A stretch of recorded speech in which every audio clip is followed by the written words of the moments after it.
Once you cross the line for abortion, anything goes. Every one of us has an obligation in conscience. We live in a free country, a democratic country. I cannot, nor would I, attempt to tell you ever who to vote for. That's none of my business. No one can tell you that. That is your business and your business alone. But can I and must I give you principles to help you form your conscience and then vote your conscience? Yes, not only can I do that, I must, and I can lose my immortal soul if I fail in that mission.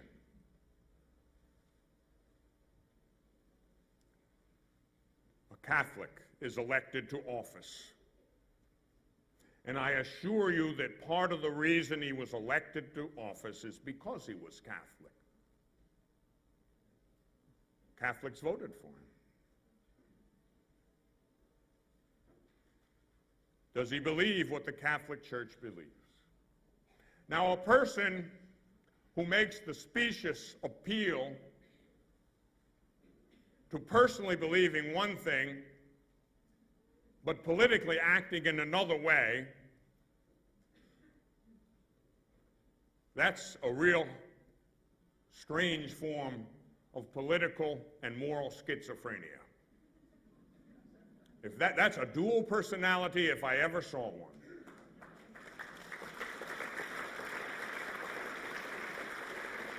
In other words, it's a phony argument. Don't ever buy it. It doesn't hold water. And perhaps they'll say, well, yes, but I've come to a different position from the Catholic Church. Now, I'm talking about a Catholic here, who purports to be a Catholic in good standing and who approaches the sacraments after having voted repeatedly in favor of abortion, partial birth abortion, same-sex marriage, human cloning perhaps, who knows what else down the road. By the way, once you cross the line for abortion, anything goes. Because if you can snuff an infant in his mother's womb, you can do anything. You can do anything.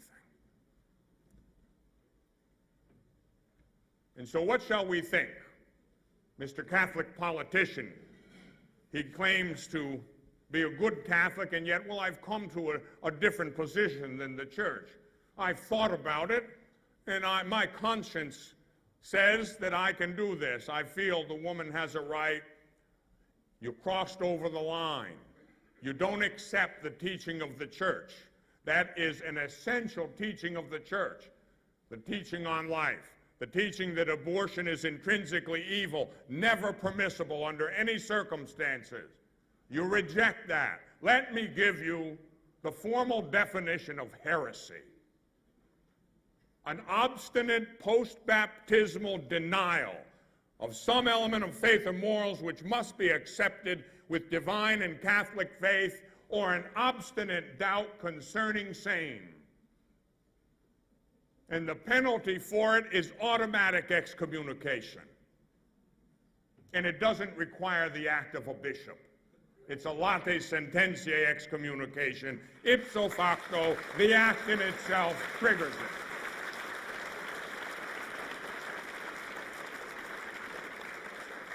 Now think about the reality.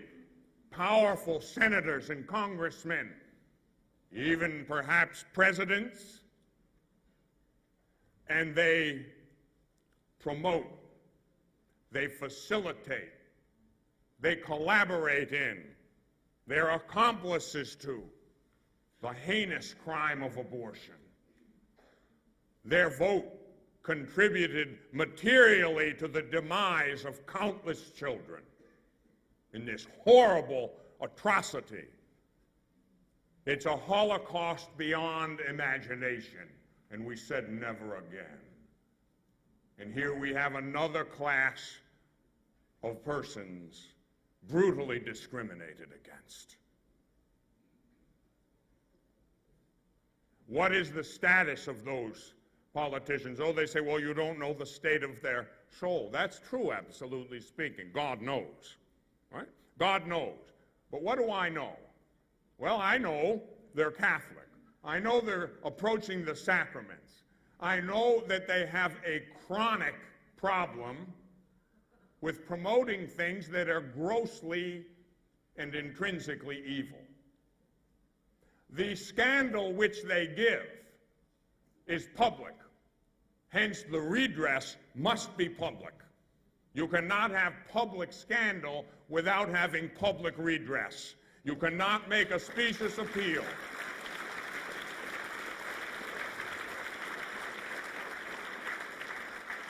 You cannot make a specious appeal to conscience or to privacy. If the sin were private, confess it in private.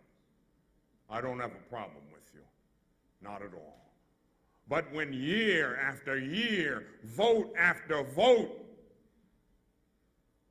scandal is radiated over all the country, and not a word said about it, and they come up and receive Holy Communion, remember, it's not merely a sign, it's Jesus.